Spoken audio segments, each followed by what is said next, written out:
बिस्मिल्लाहिर्रहमानिर्रहीम। मेरा नाम सुमेरा है। मैं एक अच्छी फैमिली से ताल्लुक़ रखती हूँ। मैं अपने घर में सबसे छोटी थी। मेरे माँ बाप के अलावा मेरे तीनों बहन भाई भी मुझसे बहुत प्यार किया करते। कुछ अर्से पहले अम्मी की कैंसर की वजह से वफ़ात हो गई। फिर अब्बू ने बड़े भाई की शादी करवा दी। मेरी भाभी भी बहुत अच्छी थी। वो मेरा बहुत ख़याल रखा करती। मेरे भाई और भाभी की शादी को 1 साल हो गया था। उस 1 साल में उसने मुझे माँ की कमी महसूस नहीं होने दी। भाई ने मेरी शादी की ज़िम्मेदारी भी भाभी के सुपुर्द कर दी। उन्होंने मेरा रिश्ता ढूंढना शुरू कर दिया। उन दिनों मेरे पेपर्स हो चुके थे, इसलिए मैं दोस्तों के साथ आए रोज़ आउटिंग पे निकल जाया करती। यूं ही एक दिन हम सब होटल में बैठकर लंच कर रहे थे, जब अचानक वेटर ने फूलों का एक गुलदस्ता मेरे टेबल पर रख दिया और कहा कि किसी ने ये मेरे लिए भेजे हैं।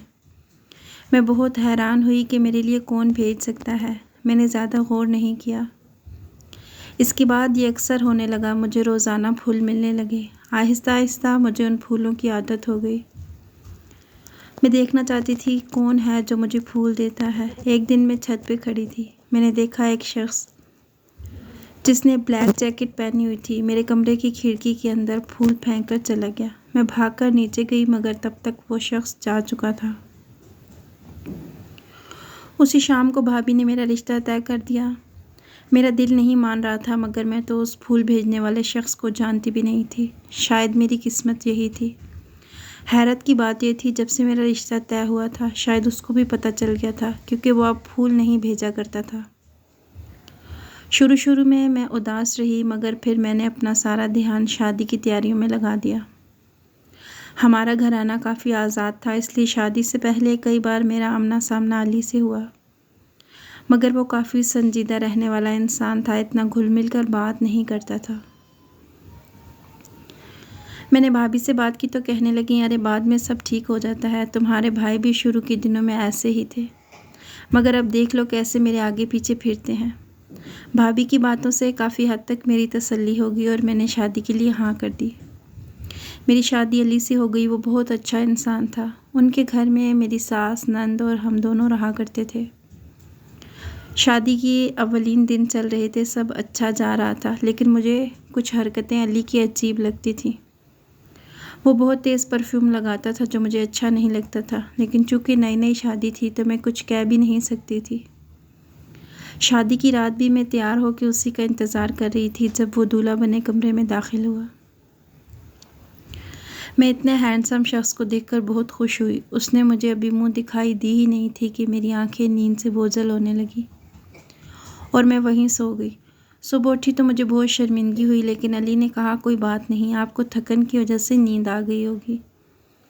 मुझे उसकी आदत अच्छी लगी कि वो एहसास रखने वाला है। वलीमे वाला दिन बहुत थका देने वाला था। 5 घंटे मुसलसल बैठकर मेरी कमर अकड़ चुकी थी, इसलिए कमरे में आते ही कमर सीधी करने लेट गई, मगर आंख लग गई। जब सुबह उठी तो डर लग रहा था कि अली नाराज़ होंगे, मगर उसने मुझे महसूस नहीं करवाया। वो नॉर्मल ही मुझसे बात करता रहा। कुछ दिनों की बात थी, जब भी अली काम से वापस घर आया उसने इतनी तेज़ परफ्यूम लगा रखी थी कि मेरी नाक को लगने लगी और मैं गनूदगी में जाने लगी। रात को खाना खाने के बाद हम सोने के लिए लेट गए। मुझे बहुत जल्द नींद आ गई। रात के आखिरी पहर मैंने डरावना ख्वाब देखा तो डर के मारे मेरी आँख खुल गई। मैंने अली को आवाज़ दी तो मैं हैरान रह गई। मैंने दूसरी जानिब देखा तो अली गायब था। मैं परेशानी से उठी और पूरा कमरा देख लिया, लेकिन अली का कोई अता पता न था। मैं डरते हुए दोबारा बेड पे आ गई। बाकी सारी रात डरते हुए गुजरी। सुबह को नाश्ते की टेबल पर अली को देखकर धचका लगा। मैंने पूछा, आप कहाँ थे? तो कहने लगा, तुम तो बहुत जल्द सो गई थी। मुझे नींद नहीं आ रही थी, इसलिए सारी रात लॉन में टहलता रहा। मुझे अपने आप से शर्मिंदगी हुई कि बीवी का काम शोहर को खुश रखना है और मैं हर रोज़ 9 बजे ही सो जाया करती थी। पता नहीं शादी के बाद इतनी जल्दी नींद कैसे आने लगती थी। घर में तो मैं 2 या 3 बजे तक जागा करती थी। अली के घर आते ही मुझे नींद के झोंके आने लगते थे। मुझे अली के चेहरे पर नाराज़गी तो नज़र न आई, मगर मैं समझ गई थी। अगले दिन मैंने दोपहर में सो के नींद पूरी कर ली ताकि रात को जल्दी ना सो सकूं। शाम होते ही मैंने तैयार होना शुरू कर दिया। तैयार होकर मैंने अली का इंतज़ार करना शुरू किया। जैसे ही वो ऑफिस से आया, मैंने उसके हाथ से बैग लिया और ख़ुद मुस्कुराकर उसकी तरफ देखने लगी। मुझे ये था कि वो मेरी तारीफ़ करेगा कि तुम बहुत खूबसूरत लग रही हो, मगर शायद उसने मुझे देखा ही नहीं था। मैं उसके पास चली गई, मगर ये क्या, उसकी परफ्यूम से मुझे छींकें आना शुरू हो गई। अली ने बहुत तेज़ परफ्यूम लगा रखी थी। कुछ ही मिनटों में मेरा सर चकराने लग गया और मैं फिर गनूदगी में चली गई। फिर क्या हुआ मुझे नहीं मालूम। सुबह उठी तो सर भारी हो रहा था। अचानक मेरी नज़र अपने हाथों और पैरों पर पड़ी तो मेरी जान निकल गई। हाथों और पैरों में सूजन हुई थी। मैं समझ ना पाई कि मामला क्या था। अली भी कमरे में मौजूद ना था। नाश्ते की टेबल पर सास ने मुझे कहा, तुम्हारे हाथों को क्या हुआ है? तो मैं घबरा गई। सास कहने लगी, अपने हाथों पैरों पर कोई क्रीम वगैरह लगाओ ताकि ये सूजन कम हो जाए। खूबसूरत बीवियां शोहर को अच्छी लगती हैं। अपनी खूबसूरती में फ़र्क नहीं आने देना, शोहर काबू में रहता है। इसी तरह कुछ देर बाद अली बाहर से आता नज़र आया। मैं समझ गई मेरे सोने के बाद बेचारा लॉन में चला गया होगा। मेरी सास अच्छी खातून थी, मुझे अक्सर समझाती रहती कि शोहर को कैसे मुट्ठी में करना है, मगर मैं क्या बताती कि हम दोनों तो अभी नाम के सिवाय एक दूसरे को जान ही नहीं पाए थे। शादी को 1 महीने से ज़्यादा हो गया था और मुझे अली के धूप छाँव जैसे मिजाज की समझ नहीं आ रही थी। कभी वो मेरे साथ बहुत अच्छे हो जाते और कभी ऐसे अजनबी हो जाया करते जैसे मुझे जानते ही ना हो। इतवार का दिन था। मैं अपने कमरे में बैठी थी। अचानक अली कमरे में दाखिल हुए। मुझे अजीब सा लगा। वो बहुत जल्दी में थे। उन्होंने ये भी बताना पसंद ना किया कि कहाँ जा रहा हूँ। मैंने पूछने की कोशिश की तो छिड़क दिया। कहने लगे, अपने काम से काम रखो। एक दिन मैंने बहुत कोशिश की कि आज मैं नहीं सोऊंगी, मगर फिर भी अली के आते ही उसकी तेज़ परफ्यूम की वजह से मुझे नींद आ गई। मैंने अली से अगले दिन कहा कि आप इतनी तेज़ परफ्यूम ना लगाया करें, शायद इसी वजह से मुझे नींद आ जाती है। मगर मेरी बात सुनकर उसने काफ़ी गुस्सा किया। कहने लगा, तुम अपनी नींद का इल्ज़ाम मेरे परफ्यूम को क्यों देती हो? तुम खुद हर वक्त सोई रहती हो, तुम्हें मेरी कोई फ़िक्र ही नहीं। शोहर काम से घर आए तो बीवियाँ मुस्कुराकर इस्तकबाल करती हैं और तुम सो जाया करती हो। मैं उसकी बात सुनकर बहुत रोई, लेकिन बावजूद कोशिश के उस परफ्यूम की वजह से मुझे नींद आ जाती थी और सुबह हाथ पांव सूजे होते। खुद को सोने से ना रोक पाती। अब तो मेरी सास को कुछ अंदाज़ा हो गया कि हम दोनों में कुछ चल रहा है। उसने भी मुझे बातें सुनाना शुरू कर दी कि मैं अपने शोहर में दिलचस्पी लेने की बजाय सोई रहती हूँ। मैंने कमरे में आकर शुरू से अब तक सारे मामले पर गौर किया। मुझे यही समझ आया कि इस परफ्यूम में ही कुछ ऐसा है जो मुझे सूट नहीं करता। मैंने ड्रेसिंग टेबल पे पड़े हुए सारे परफ्यूम्स चेक किए, मगर जो परफ्यूम अली लगाता था वो वहाँ नहीं था। इसका मतलब था कि वो बाहर से लगा कर आता था। रात को अली घर आया तो जब फ्रेश होने बाथरूम में गया तो मैंने चोरी चोरी उसके बैग की तलाशी ली। बैग के अंदर एक परफ्यूम का डब्बा पड़ा हुआ था। मैंने बेख्तियारी इसे सूंघकर खुद पर छिड़क लिया। अचानक ख्याल आया कि इसी परफ्यूम की वजह से तो मैं सो जाती हूँ, मगर तब तक बहुत देर हो चुकी थी। कुछ ही देर में मैं सो चुकी थी। मेरे शोहर मुझे बहुत बातें सुनाता कि मैं आम बीवियों की तरह उसका इंतज़ार नहीं करती, उसके आते ही सो जाया करती हूँ। मगर जब भी मैं परफ्यूम का जिक्र करती तो वो गुस्सा हो जाया करते। कहते, मैंने भी तो परफ्यूम लगाई है, मुझे नींद क्यों नहीं आती?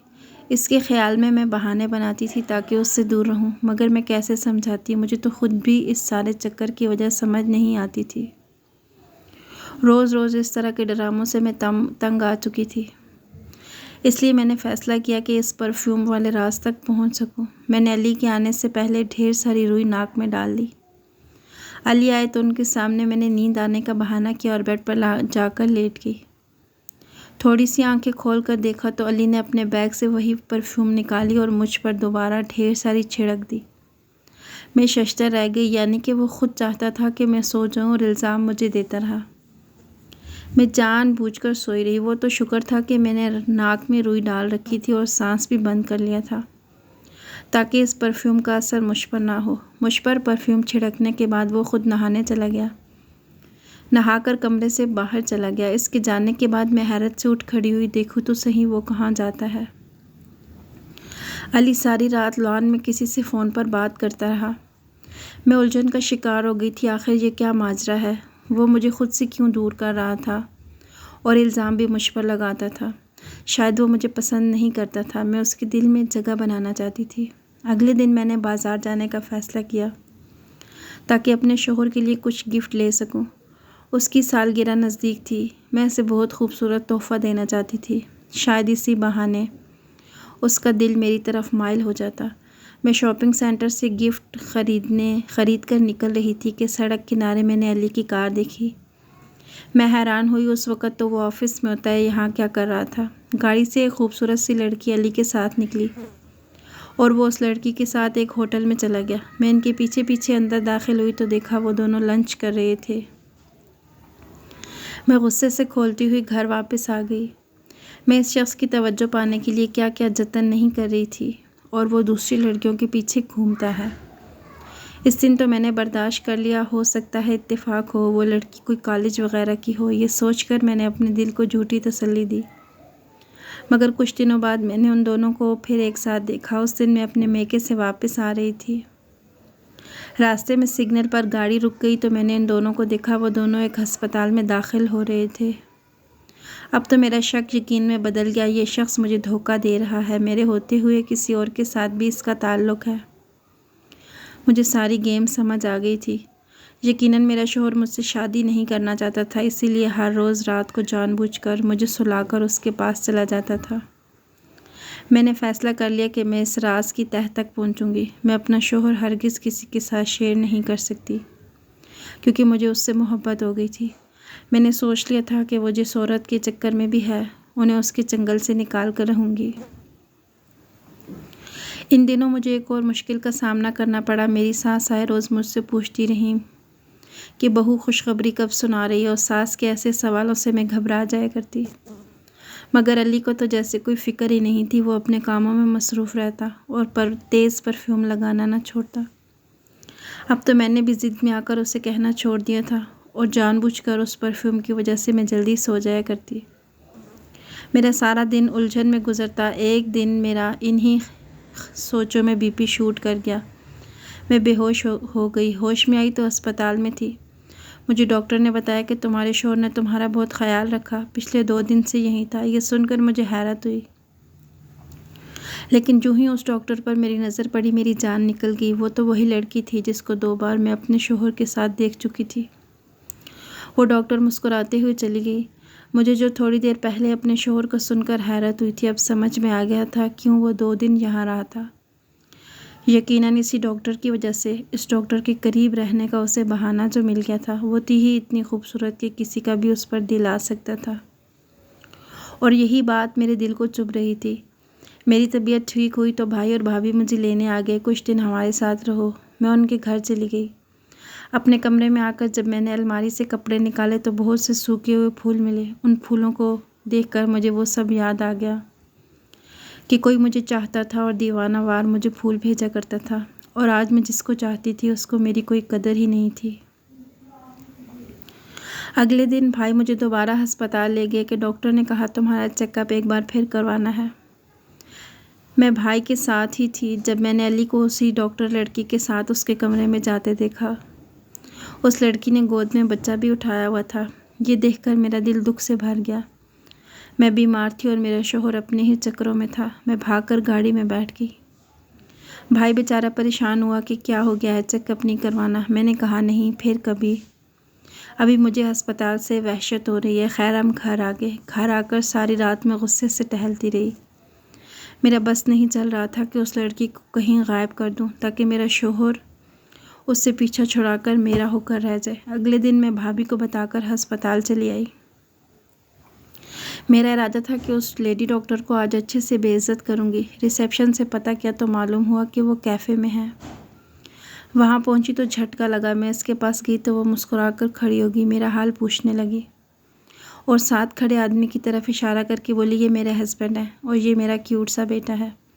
उसने कुर्सी पर बैठते हुए 2 साल के बच्चे को उठाते हुए कहा, जो मैंने कल उसकी गोद में देखा था। मेरी हैरानगी देखकर वो हंस पड़ी और कहने लगी, हम दोनों की पसंद की शादी है। किसी को लगता ही नहीं कि मैं एक बच्चे की माँ भी हूँ। मैं ये सब तवक्को नहीं कर रही थी। मैं ये समझ रही थी कि वो मेरे शौहर पर डोरे डाल रही है, मगर वो तो ख़ुद शादीशुदा और एक बच्चे की माँ थी और अपनी ज़िंदगी में बहुत खुश लग रही थी। फिर अली के साथ इसका क्या ताल्लुक़? वो कहने लगी, अली हर वक्त तुम्हारी ही बातें करता है। जब तुम बीमार थी तो उसने तुम्हारा बहुत ख्याल रखा। तुम बहुत लकी हो, तुम्हें अली जैसा शौहर मिला। उस डॉक्टर की बातें सुनकर मैंने कहा, अली तो मेरी तरफ देखना भी पसंद नहीं करता। तो वो बेयकीनी से मेरी तरफ देखकर बोली, तुम्हें हकीकत का इल्म नहीं, जाओ जाकर सच मालूम करो। उसकी बात सुनकर मुझे एहसास हुआ कि वाकई मुझे सच मालूम करना चाहिए। ये तभी हो सकता है जब मैं वापस चली जाती। मैं अस्पताल से घर आ गई। मेरी सास और नंद मुझे देखकर बहुत खुश हुई। मैंने उन्हें मना कर दिया कि अली को मत बताइएगा मैं वापस आ गई हूँ। अली को मालूम नहीं था कि मैं घर पर हूँ, इसलिए आज जब वो कमरे में आया तो उसने वो परफ्यूम नहीं लगाया था। मैं देखना चाहता था कि आज वो मुझे सुलाने के लिए क्या तरकीब लगाता है। मुझे कमरे में देखकर घबरा गया। कहने लगा, तुम कब आई? मैंने कहा, आप खुद ही तो कहते हैं आपके आते ही मैं सो जाती हूँ, इसलिए आज आपका शिकवा ख़त्म करने का सोचा है। अली की रंगत फक होगी। कहने लगा, नहीं तुम सो जाओ, तुम्हारी तबीयत ठीक नहीं, मैं स्टडी रूम में जाता हूँ, मुझे कुछ काम है। वो उठकर कमरे से बाहर चले गए। मुझे बहुत गुस्सा आ गया। मैंने गुस्से से कमरे में मौजूद चीज़ें फेंकना शुरू कर दी। मैंने अलमारी से कपड़े निकाल कर बेड पर फेंकना शुरू कर दिए। मैंने घर वापस जाने का सोच लिया था। अलमारी से कपड़े निकालते हुए मैंने एक सफ़ेद लिफाफा देखा। ना चाहते हुए भी मैंने वो उठा लिया। वो किसी हस्पताल का था। शायद मेरी ही रिपोर्ट्स हों, यही सोचकर मैंने वो खोल लिया। लेकिन जैसे जैसे मैं पढ़ती गई मेरे कदमों तले से ज़मीन निकलती गई। वो रिपोर्ट्स अली की थी। उसे ब्रेन ट्यूमर था। ये हकीकत मुझसे बर्दाश्त नहीं हो रही थी और मैं ज़मीन पर गिर गई। मुझे यकीन नहीं आ रहा था कि ये सच है। मैं भागती हुई अली के पीछे स्टडी रूम में गई और एक और धचका लगा। उसके स्टडी रूम में हर तरफ मेरी ही तस्वीरें लगी हुई थी और वो सारी उन मौक़ों की थी जब वो मुझे फूल भेजा करते थे।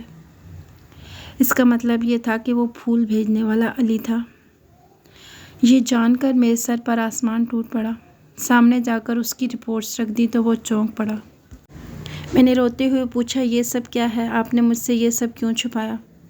उसने शर्मिंदगी से कहा, मैं तुम्हें बहुत पसंद करता था। मैं ही तुम्हें वो फूल भेजा करता था और तुम्हारी तस्वीर खींचकर यहाँ स्टडी रूम में लगा दिया करता। मैं तुमसे शादी करना चाहता था, इसीलिए रिश्ता भिजवाया, मगर बाद में मेरी तबीयत ख़राब होना शुरू हुई तो पता चला कि मुझे ब्रेन ट्यूमर है, इसका इलाज हो सकता था, इसलिए मैंने किसी को भी नहीं बताया। मुझे उम्मीद थी कि शादी से पहले मेरा इलाज मुकम्मल हो जाएगा, मगर डॉक्टर ने कहा अभी मज़ीद 2 माह इलाज में लगेंगे। इसलिए मैं बेहोशी वाली तेज़ परफ्यूम लगाकर कमरे में आता था ताकि तुम्हें नींद आ जाए और तुम सो जाओ। ख़ुद मैं उसी वक़्त नहा लेता और असर ख़त्म हो जाया करता। मैं चाहता था कि मुकम्मल सेहतयाब हो जाऊँ, फिर तुम्हें यह सब बताऊँ। मैंने सोच रखा था अगर मैं सेहतयाब ना हुआ तो तुम्हें आज़ाद कर दूँगा ताकि तुम्हारे साथ नाइंसाफ़ी ना हो। वो लड़की मेरे कॉलेज की दोस्त और मेरे दोस्त की बीवी है और डॉक्टर भी है। मेरा इलाज उसी की हॉस्पिटल में होता है और वही कर रही है। मैं जानता हूँ तुम मुझ पर शक कर रही थी। तुमने हमें उस दिन लंच करते देख लिया था। उस दिन मेरा दोस्त भी हमारे साथ था। इतने में उसे ज़रूरी काम पड़ गया तो वो कहने लगा, तुम लोग जाकर खाना शुरू करो, मैं 10 मिनट में आता हूँ। तुम उसी वक़्त हमें देखकर वापस चली गई और जाने क्या सोचती रही मेरे बारे में। अपने शौहर की ज़बानी ये कहानी सुनकर मैं दंग रह गई। वो कितने अच्छे थे। वो दूसरों को तकलीफ़ से बचाकर ख़ुद अकेला सब कुछ सह रहे थे। उसने किसी को भी नहीं पता चलने दिया था कि वो कितनी बड़ी बीमारी से लड़ रहे हैं। मैंने उन्हें तसल्ली देते हुए कहा, आप फ़िक्र ना करें, मैं आपके साथ हूँ, आप ज़रूर ठीक हो जाएंगे। अगर ना भी हुए तो भी मैं आपके साथ ही रहूँगी, हमेशा हर कदम पर आपका साथ दूँगी। अली ने मेरा शुक्रिया अदा किया। मैंने उससे माफ़ी मांगी कि मैं कितना गलत सोचती थी उसके बारे में। मैंने ख़ुद उसका ख्याल रखना शुरू कर दिया। 3 माह के बाद अली की सर्जरी हुई और उसका ट्यूमर ठीक हो गया। आज हम दोनों मियाँ बीवी एक दूसरे के साथ बहुत खुश हैं। खुशियाँ और गम आते रहते हैं। मियाँ बीवी को एक दूसरे को सपोर्ट करना चाहिए और एक दूसरे का ख्याल रखना चाहिए। तो आपको कैसी लगी आज की वीडियो ज़रूर बताइएगा। अगली वीडियो तक के लिए अल्लाह हाफ़िज़।